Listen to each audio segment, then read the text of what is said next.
এত সম্মান, এত সম্মান। আমি রহমতুল্লাহ একটা মায়ের ঘরের সন্তান।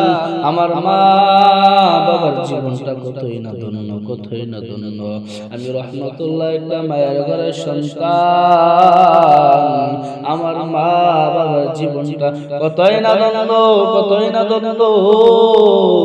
আল্লাহ পাক রব্বুল আলামিন এত সম্মান দিলেন, এত সম্মান দিলেন। এমপি মন্ত্রী চেয়ার পাইলো, এত সম্মান পাওয়া যায় না। আমি রহমতুল্লাহ আজকে বিভিন্ন জায়গায় যাই, ওয়াজ করে আলোচনা করি। আলহামদুলিল্লাহ,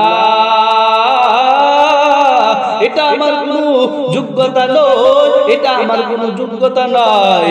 একমাত্র মা বাবার দোয়া আর উস্তাদদের নেক নজরের কারণে আল্লাহ পাক এত সম্মান দিয়েছে। এই জন্য বলি রে যুবক, আমিও তো তোমার মতন একটা যুবক, আমার তো মা বাবা বেঁচে আছেন। আপনার তো একটা যুবক, আপনার তো মা বাবা আছে। তাদের মা বাবা নাই, সে বুঝে মা বাবার কত কষ্ট। এই জন্য বলি রে যুবক, আল্লাহ পাক রব্বুল আলামিন আপনাকে কয়েকটা সন্তান আল্লাহ দিয়েছে। আপনি একটা সন্তানকে ডাক্তার বানাইছেন, কোনো আপত্তি নাই। আপনি একটা সন্তানকে ইঞ্জিনিয়ার বানাইছেন, কোনো আপত্তি নাই। আপনি একটা সন্তানকে আর্মি বানাইছেন, আর্মি বানাইছেন, কোনো আপত্তি নাই।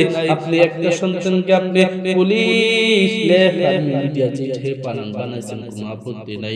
কিন্তু আমি যুবক তোমাদেরকে বলে দেই, তোমাদেরকে আমি বলে যাই, তোমাদেরকে আমি বলে যাই, একটা সন্তানকে তুমি হাফেজে কোরআন বানাও, একটা সন্তানকে আলেম বানাও।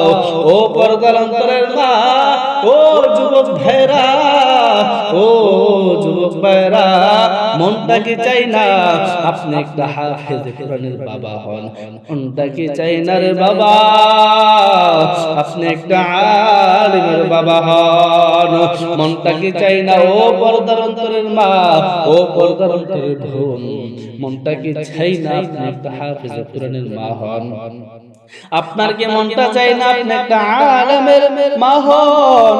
আল্লাহ কত সম্মান দিয়েছেন হাফেজ কোরআনকে, আল্লাহ কত সম্মান দিয়েছেন আলেমদেরকে।